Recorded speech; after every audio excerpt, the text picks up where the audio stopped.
these are very difficult times. And here at SIYLI, we thought it would be very important and very useful to offer a forum for our community and the public at large to engage and have a dialogue about these things. And think about the tools that'll help us navigate and respond skillfully and wisely during these difficult times, cultivate hope and compassion. So that's really our wish for today. Before we start, I'd like to invite you all actually to join me and Roshi Joan and Professor Rhonda Magee to just take a moment and connect with your intention for being here today. Connect with your intention for being here today. If you'd like, you can close your eyes. And I just invite you to call to mind and bring into your heart your intention for joining us this morning, this afternoon, or this evening. Why are you here? Why are you really, really here with us today?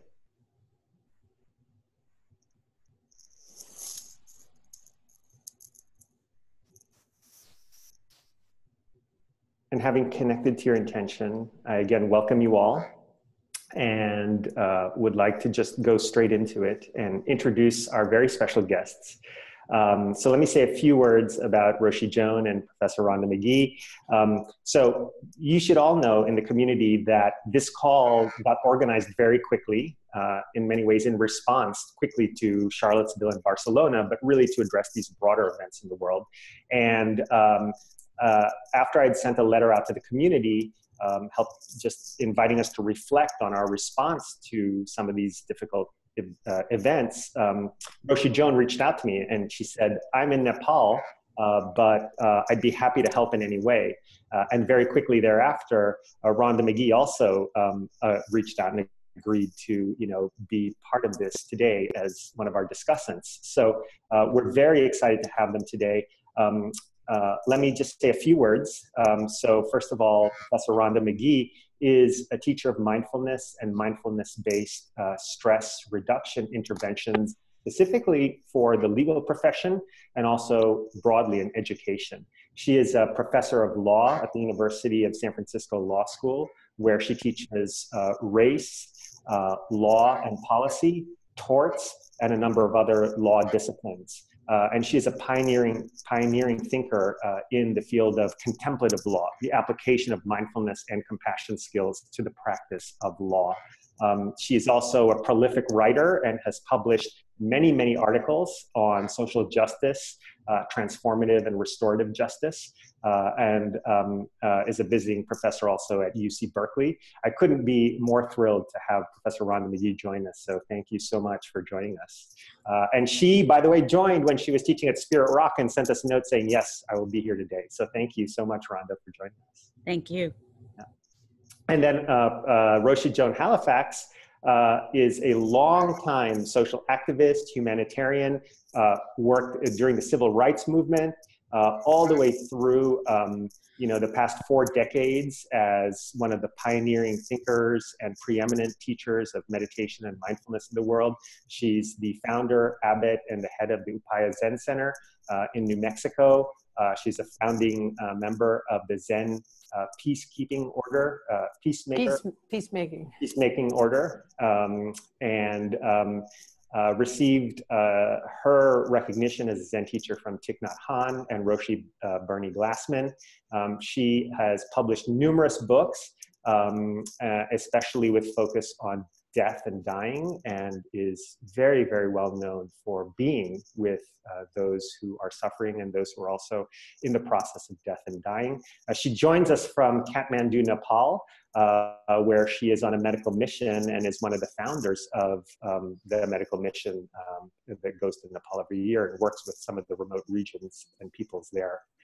She has also been a distinguished scholar at the Library of Congress here in the United States, a research fellow at Harvard. Roshi Joan has a long history as a scholar, a thinker, a practitioner, a teacher, and a humanitarian who really brings to life compassion in I think everything she does. So Roshi Joan, thank you so much for joining us today. So just one last housekeeping thing, and then we'll get straight into it. The way we were thinking about structuring today is to invite Roshi Joan and Professor Rhonda Magee to just reflect on some questions that we've already sent them in advance for about half the time. And then for the other half of the time, we would like to open it up to you all in the community. And what we'd like to ask you to do is to type your questions into chat.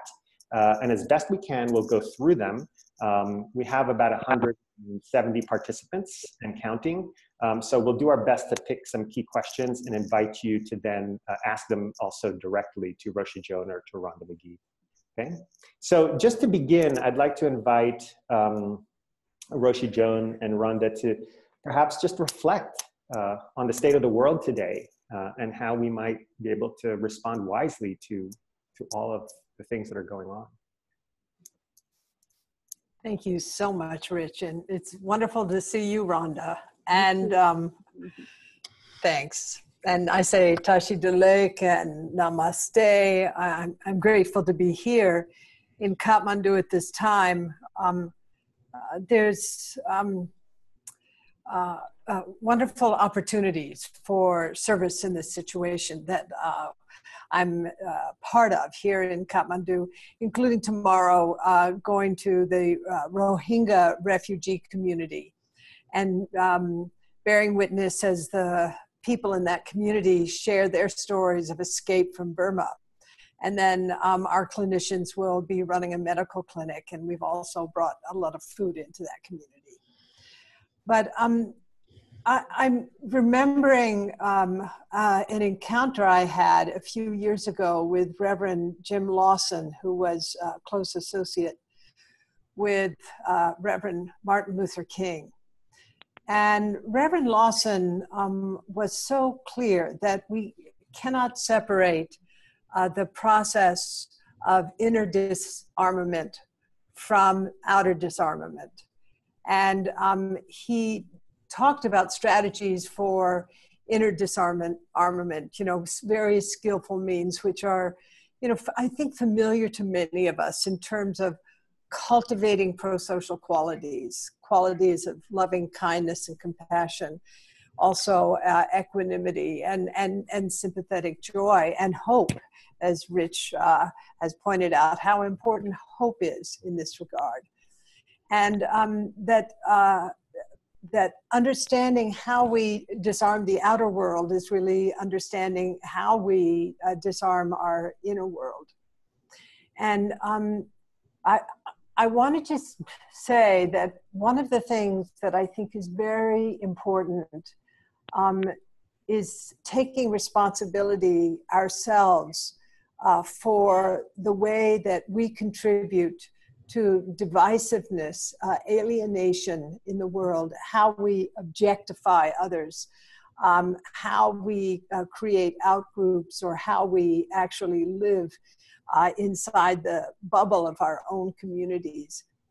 And in Buddhism, we call this atonement. In a certain way, we in our work of inner disarmament, our work is about not separating from how we separate ourselves from others. And in this regard, I was thinking, my birthday was this summer. I turned 75 years old this summer. And one of the thoughts that came up for me was, I feel grateful to be alive at this time. First of all, that I survived this long. That was, an achievement in a certain way. But also that the difficulties that I myself have had, including tendencies to objectify or to feel disempowered and to come from a perspective of disempowerment, to be able to take all these experiences of my years and to apply them in different ways at a time when the world seems very, very fraught. So atonement is one very important thing, I feel. And the other thing that I think is important is that we have the faith to take refuge in those aspects of our psyche and of our communities that are wholesome, are healthy. For example, that the experience, let's see, how can I say this?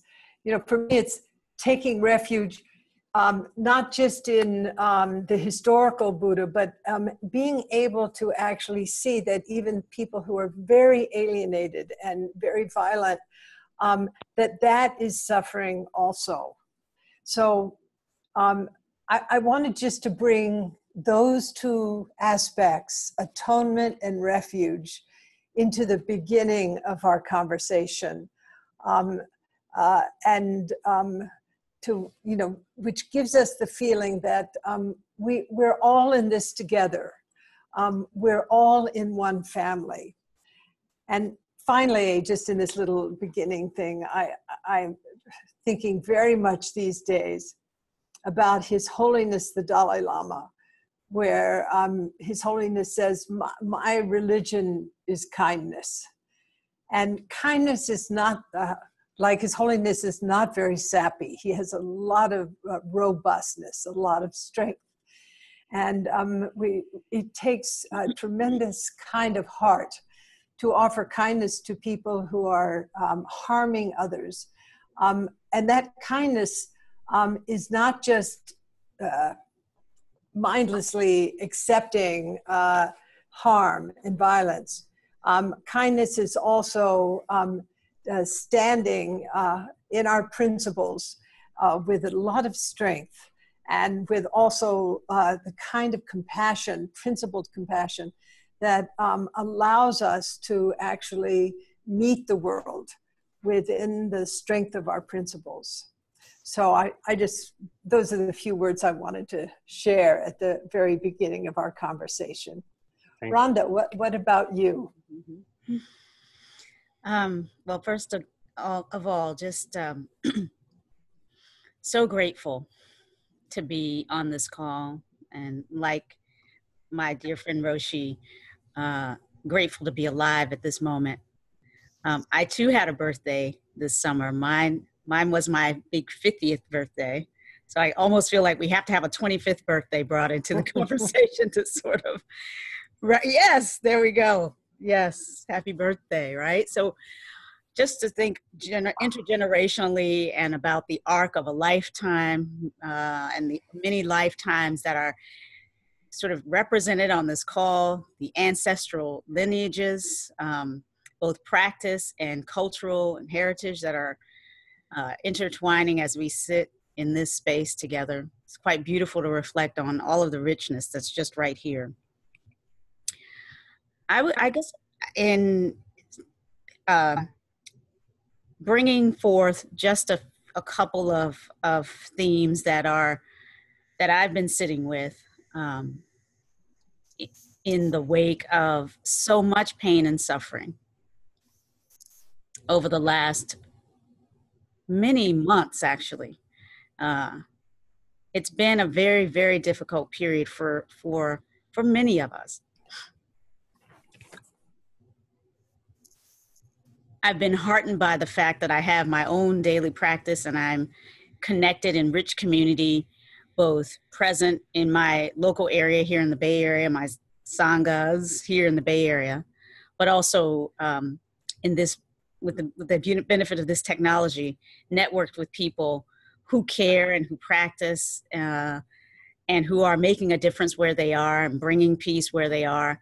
So being in connected community with people at this time has heartened me, and it is a reminder for me of the way that the felt experience of our interconnectedness is such an important ground for being able to tap into the empathy and the compassion that can assist us as we discern our way going forward.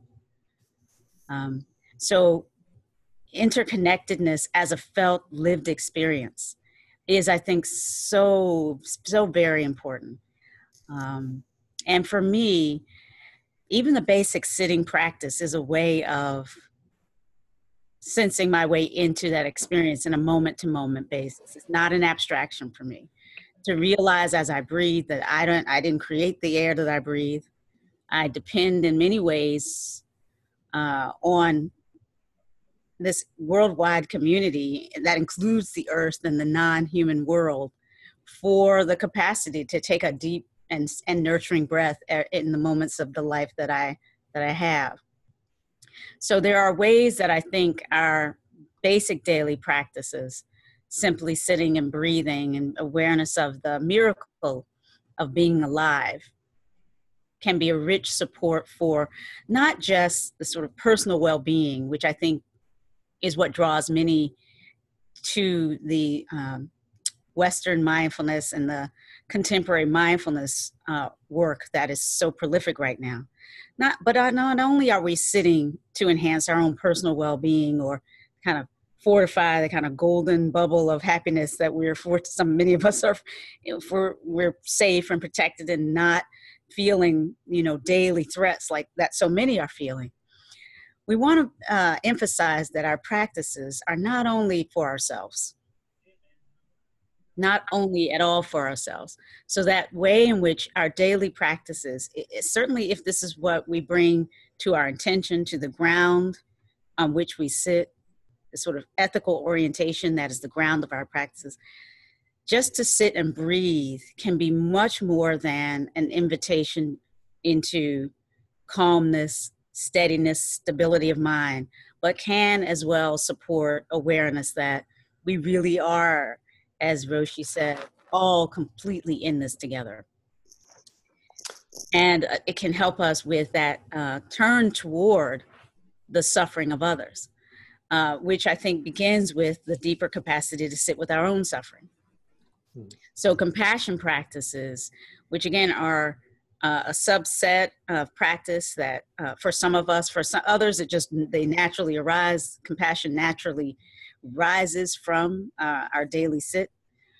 There are many ways we can support the deepening and the sort of flowering of the sense of the ability to turn toward and engage with suffering. And I think these times are calling upon us in this community to really deepen first our own ability to sit and be compassionate with ourselves, but also to allow the work that we do on the cushion and then taking it off the cushion to really be a vehicle for deepening all of our capacities to engage with suffering more fully. And then lastly, I just want to add, I had the great honor of working with Roshi Joan and a number of others at Upaya this summer. And one of the teachers, co-teachers for that session was a veteran peacemaker, peacemaker emeritus, you might call him, because he's kind of retiring in many ways right now, but a writer and thinker and great soul by the name of John Paul Lederach. And John Paul is writing, he wrote a beautiful book called The Moral Imagination. Mm-hmm. The Moral Imagination, the Art and Soul of Building Peace. So as we begin to think more deeply about the role of mindfulness as a peacemaking and peace building practice, I think it behooves us to really reach out and open our understanding and access to the teachings of people who've been building peace for years. So as Roshi pointed to, some of the deep teachings of Lawson and Dr. King and Thich Nhat Hanh, John Paul Lederach, and others who have been on the front lines of actually meeting conflict and building peace. And one of the takeaways I got from John Paul's writing and his being with us, well, there are two pieces. One, that grounded realism, right? That capacity to sit with what is happening and see the historical and cultural underpinnings of what's happening. That is actually something that if we can't do, these cycles of violence are very likely to continue. To sort of be able to be one of the sources of capacity to sit in the reality that has a history, that will have cultural underpinnings. That is something that, again, with mindfulness, we don't always talk about embeddedness and context in the way that we might. And the other thing is, he just reminded me of the deep teachings from people who study compassion, Tanya Singer, Christian Neff. There are many of these researchers who are really focusing on how we build compassion. And they are all saying how important it is not only to be in community, but to actually be in one-on-one conversation with other people. Because we live in this world where we can fabulously connect around the world through technology, and yet many of us are having difficulty just sitting and having one-on-one human conversations, looking eye to eye and face to face with another person. And yet John Paul's injunction to us was, find a person who has very different views from yours and begin a conversation that lasts for the rest of your lives. And this is the way to peace, right? Powerful, simple but powerful invitation to actually sit in mindful connection and community with people in real life, in real time. Yeah. So those are just some thoughts That's wonderful. Thank you so much. And I think a lot of these now start to actually go into the questions that the community has offered us. So I'd like to just share some of those. And there's one question that is reflected by two different people who are on this call.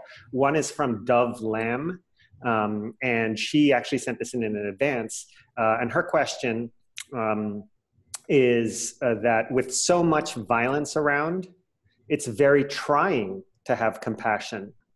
Does compassion also mean forgiveness for the doer's actions, especially if you are the receiver of that violence?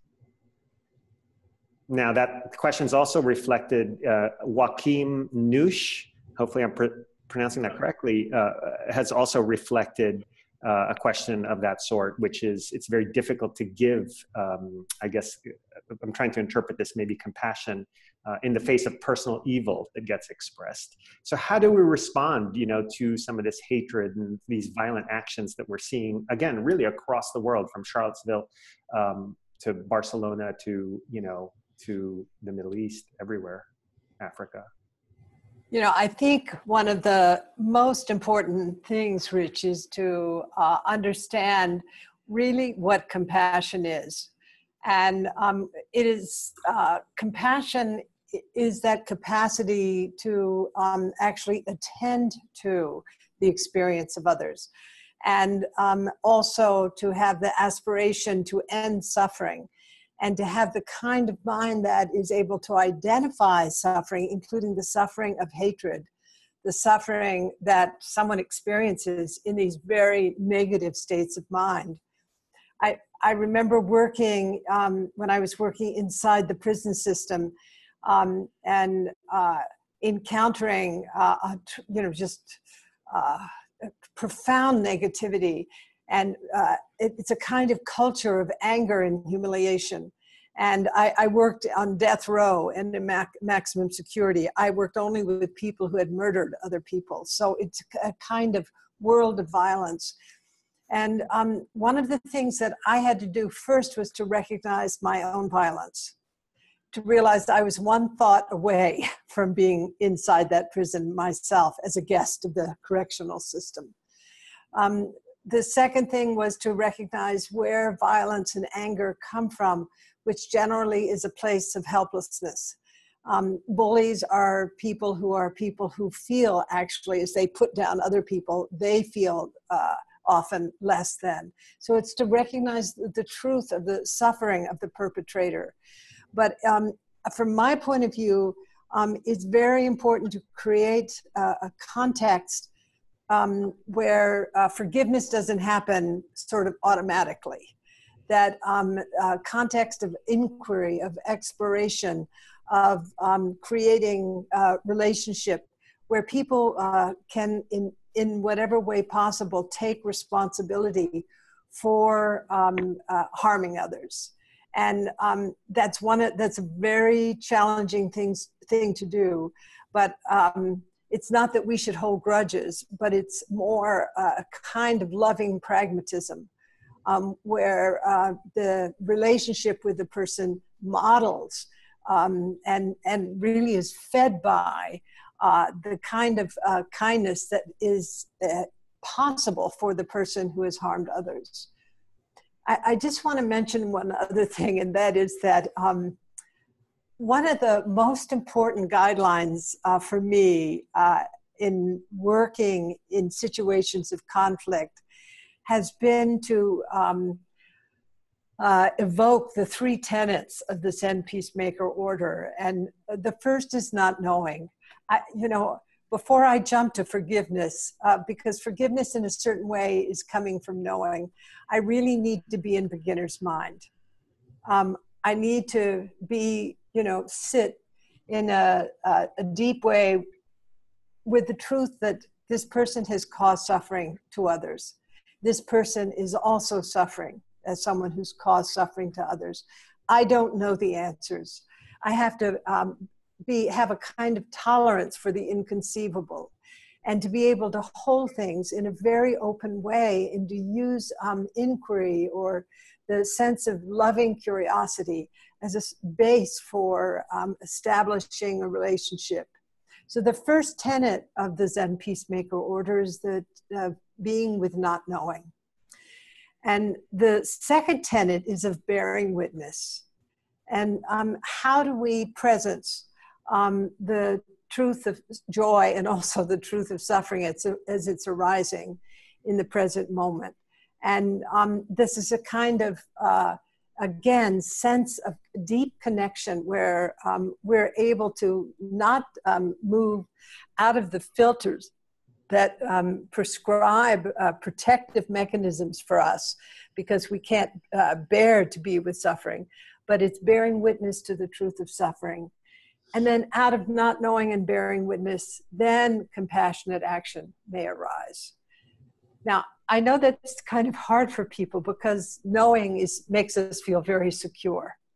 But I just wanted to share those 3 tenets as part of a process that before we move into forgiveness, which is compassionate action, it's actually going further upstream into this experience of openness and bearing witness that is not separating ourselves from whatever the problem, the challenges, the difficulties are. Mm. I'm so glad you're on this call. And thank you for sharing these tenets from the Peacemaker order, Zen Peacemaker order. Having just come from a retreat at Spirit Rock with lawyers, where we were practicing with beginner's mind, and part of my own sharing with the group was a kind of bearing witness to what it feels like to be a target of hatred, as I have been in my lifetime from time to time. And so from the place of knowing both that, as Roshi said, my own heart has a capacity to sort of close and to other, and to feel a sense of disconnect from others. And my own heart knows what it's like to be a target of that kind of disregard. The capacity to sit in not knowing that Roshi spoke of is one of the capacities that I think we're building with mindfulness practice. And we need to be intentional and name that, because it is so essential. If we're going to find ways to engage in compassionate action, to begin the processes by which forgiveness may arise.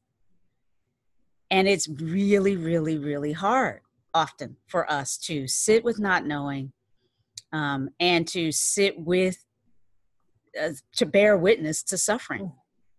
Again, many of us come to this practice, frankly, in the West because we kind of want a refuge from the suffering in the world. We actually, in fact, someone mentioned that in a brief one-on-one with me at the retreat. I came here so as to get away from all of that.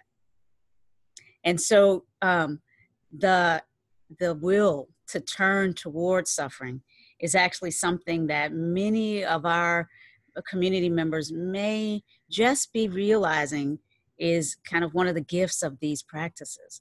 But it is difficult. It actually, you know, it's very, very hard. I know that for many people who have felt over and over again kind of vulnerability to being a target, to hear that they should be compassionate toward the injurer, find a way to understand the suffering of the person who is hurling, you know, racial insults in their face as they're leaving their office, as happened to me once. It's actually not an easy thing to do. And many people who are been victimized are coming to our communities and saying, first, can you help me make refuge in this space? Can you help me find the sense of safety here? Because I'm not sure it's even safe to sit in this room with people who look like the person who just hurled this insult at me. So I think it's a very, very, very challenging time for many of us who are sitting in integrated and diverse communities. Some of us are feeling presently more vulnerable than others. And I think part of what we need to do is be able to, again, make refuge in some sense. This is a term that some of us have been using this year to describe the value of creating community with people and recognizing we're differently situated around these vulnerabilities. And some of us need more basic loving kindness and attending right now.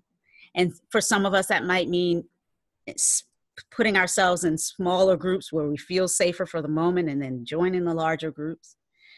So there are many, many different ways that we might do that difficult, rich, multidimensional work of being able to turn towards suffering and being able to bear witness and sit with not knowing.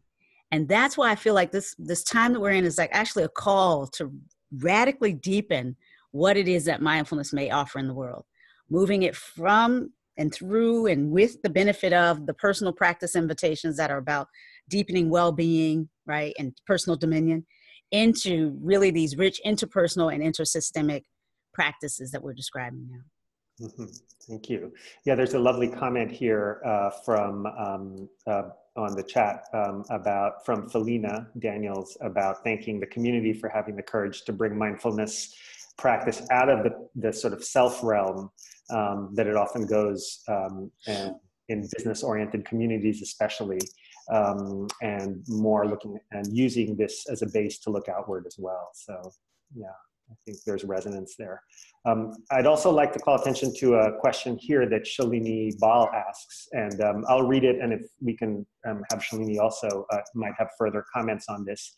But her question is, what specific actions can we take to reach out to people who are acting with violence and hate because of their suffering?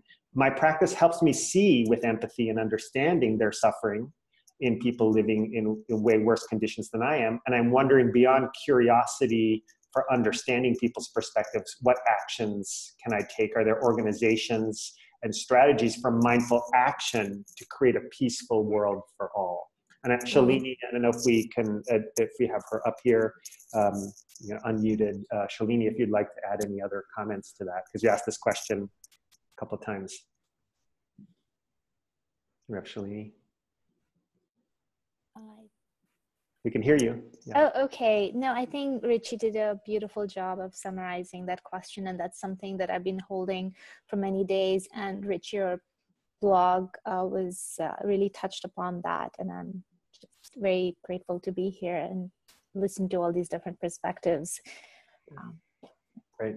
Okay, thank you, Shalini. So that is the question then, you know, what mindful action and strategies can we take beyond offering empathy to create a more peaceful world? I just want to touch into what Rhonda suggested, that what she learned from John Paul Lederach in his talk he gave at UPI on the moral imagination. Sometimes the most skillful thing that we can do is to create this sort of bridge by the simple gesture of inviting that person to coffee. Sometimes it means that we need to join organizations and work together as communities for, like, for example, Reverend Father John Deere's organization, which focuses very specifically on all forms of nonviolence. And we have to show up at Los Alamos, for example, and sit with not knowing, bearing witness at the laboratory that produces plutonium pits. Sometimes we have to go to Auschwitz and bear witness to the truth of suffering in our history. As we sit in a concentration camp, or like tomorrow, going into one of the poorest parts of Kathmandu with clinicians, and to sit as Buddhists with Rohingyas who are Muslims, and to be in a warm hand-to-hand relationship. But I think that Jim Lawson, again, who was Martin Luther King's close associate, saw clearly that outer disarmament is not separate from inner disarmament. And this is what Rhonda's saying, so that I think is so important, that it's to, not that we have to wait till we're completely disarmed internally at all. In fact, charnel ground practice means that we put ourselves in difficult situations, but it's also to have some sense of the scope of our capacity to be grounded and to manifest the kind of courage that lets us stand in the truth of suffering, and also to be able to look past, but not put aside the truth of suffering, but to also see what Rebecca Solnit, the social critics, talked about, how important hope is in our world today, how many people in the midst of the most terrible circumstances, somehow their capacities shine forth. And she's written a beautiful book called Hope in the Dark about this very subject.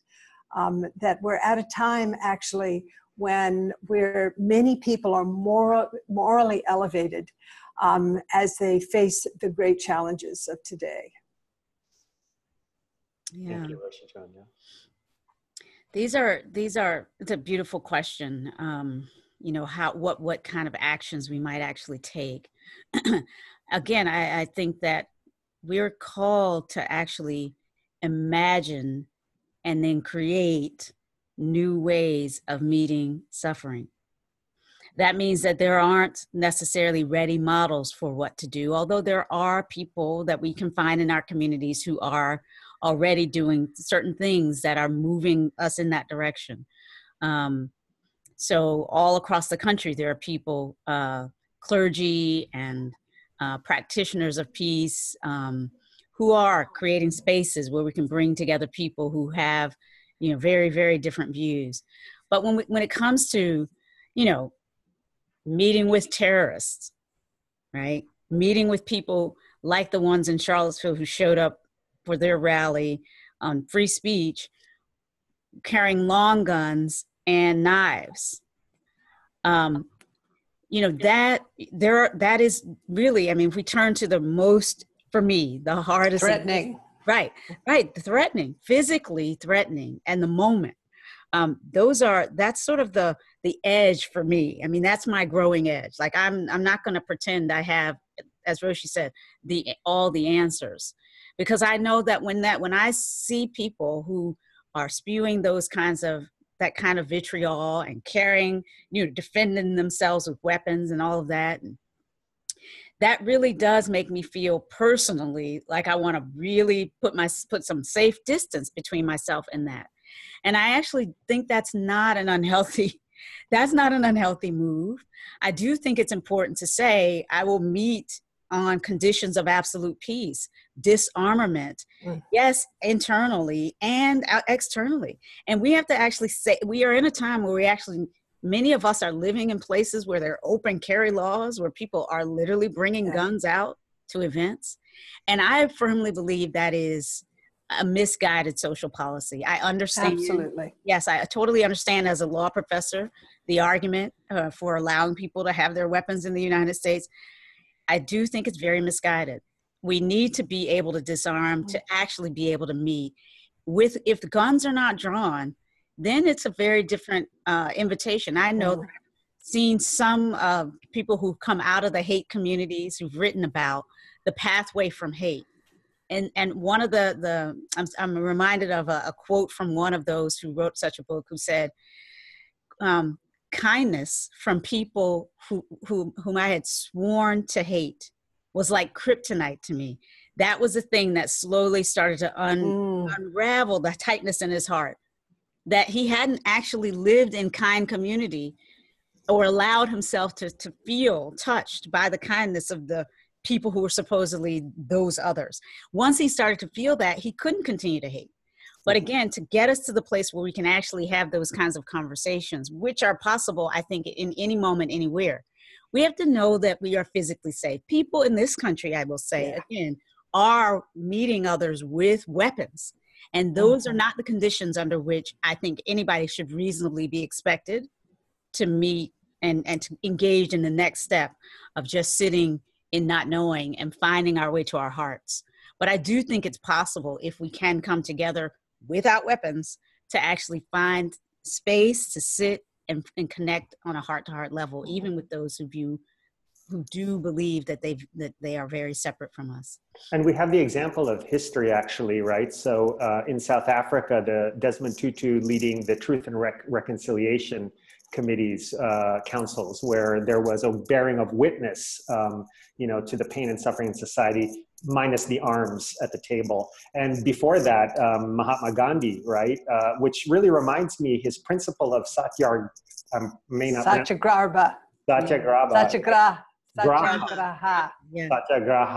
which has been, I think, misinterpreted in the West as peaceful or nonviolent resistance, but really, in essence, means holding to the truth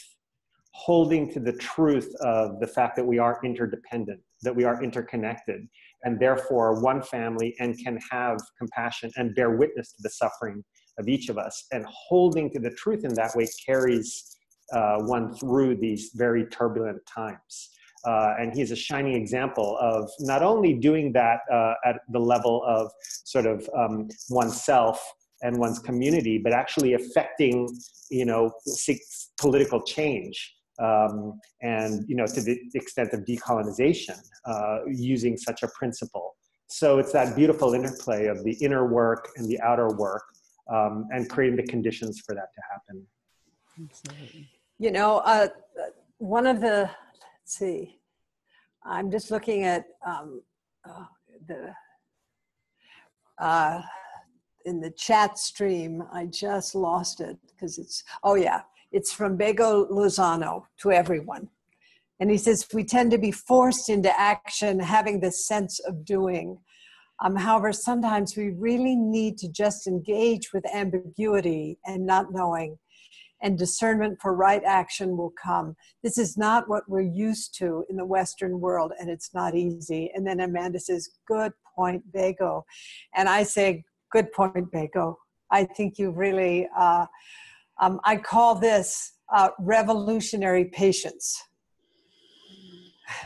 That so often we feel that our identity, and there's a kind of imperative to make things right at the cost of actually harming others and ourselves, or putting ourselves in the way of harm and others in the way of harm. And that it takes a kind of revolutionary patience to, again, drop into this space where you're not having to do, but it's more about being, more about turning toward the human heart, and to recognize no matter how dangerous a situation this person is creating, we share a common destiny. I also, Rhonda, just I completely hear you in terms of, what is it to sit down and to make a heart connection with somebody who's holding a weapon or has a weapon on their body as you're trying to make a relationship. And that is, in our country today, that is something that is really fracturing the capacity of many people as we face a world of increasing uncertainty and violence. So I totally hear you. Yeah. I have the same deep wariness when I am in the presence of anyone who feels threatened, because anybody with a weapon is someone who feels threatened. Mm-hmm. I'm noticing in the chat line a number of really rich themes that make me, the part of me that attaches is sort of like, oh, wish we had another hour. I'm noticing, for example, a question about how, whether or not I can touch on how my work in mindfulness may help dismantling and disrupting racism can be a part of promoting peace. Also seeing a question about discerning between ego and true nature to bring about nonviolence.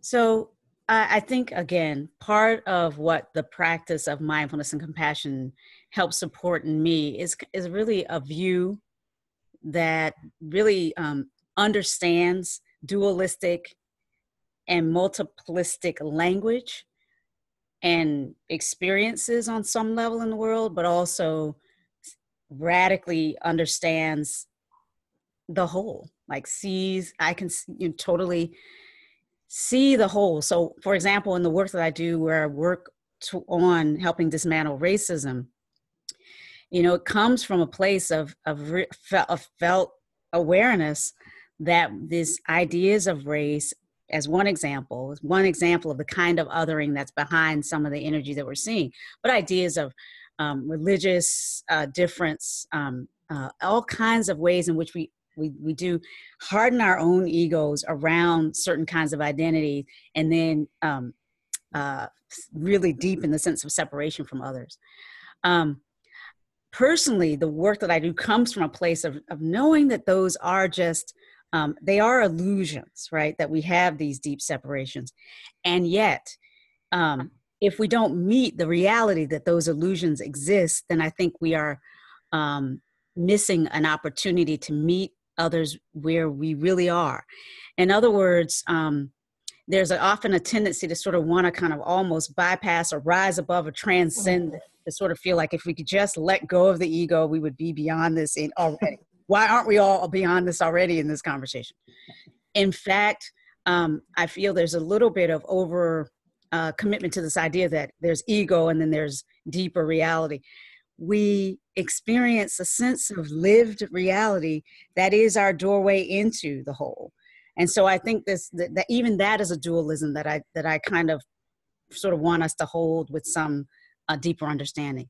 So I just feel that what we're being called to do is to see more clearly and see both the kind of ways that our brains get kind of convinced that we're separate, that really aren't true, but they are in our midst. And we have to both realize that this is what we're up against, but also be able through our practices to kind of hold the deep sense of the reality that we are profoundly all in this and all one community of human and the non-human world.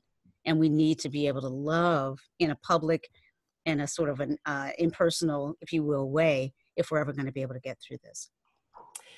And I'd like to, bring up another perspective that I think is really important, and that is the presence of structural violence in our world.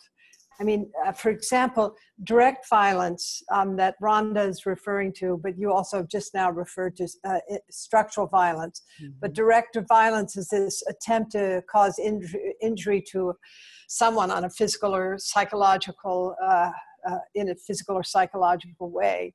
It includes homicide, imprisonment, forced labor, slavery, and so forth. But structural violence is more oriented to the everyday normal functioning of the policies and institutions that we're a part of. And, you know, an example of this is that, for example, Afro-American women are twice as likely to die from breast cancers as European American women are. That's structural violence. And as a result of structural violence, there are whole groups of people who in our society, whether you're in Nepal or America or Germany, who are fundamentally disempowered and have no access to the basic human rights that many of us enjoy. And so I just want to say that another perspective that's really important in the world of nonviolence is to understand the role of society and policies in our institutions in fomenting violence. Yeah. Can I just follow up, hopefully quickly on that? This is so important, Roshi. Thank you. I want to add a kind of a note of hope, if you will. This is my intention for bringing this piece in, that we know something about how to create a sense of connection in a world of structurally embedded separation, right? In America, we have had histories of segregation, officially sanctioned policies of hierarchy and subordination. Like, that's part of our DNA in America, and it's part of the DNA of many cultures, right? Where the structures of society have enforced these senses of separation. And yet there's a lot of research about how to undo that, bringing people together.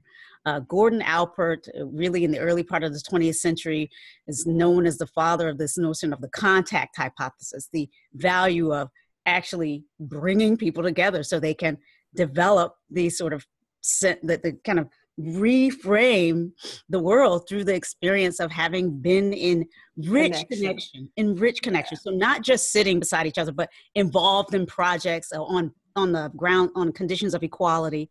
So it's not just sitting beside each other, but it is coming together for meaningful work. In America, we experimented with that in the desegregation period, which, you know, we don't talk enough about.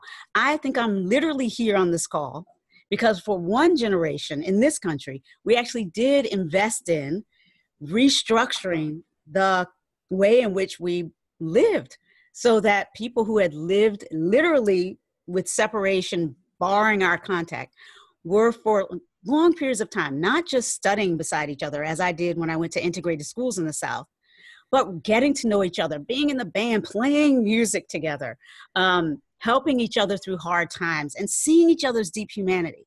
I literally think I'm here, Barack Obama was elected president, because we had a generation of that we have actually turned away from in this country.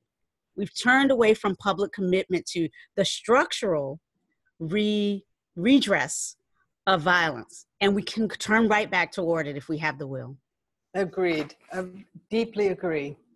This is so beautiful. And I'm aware that we're almost at time, which seems somehow, you know, not enough. So I will say this, that this forum seems really profound and rich. And that this might be something that we look to continue in some form. So I can already put that out there because it just seems like there's so much that is able to come forth.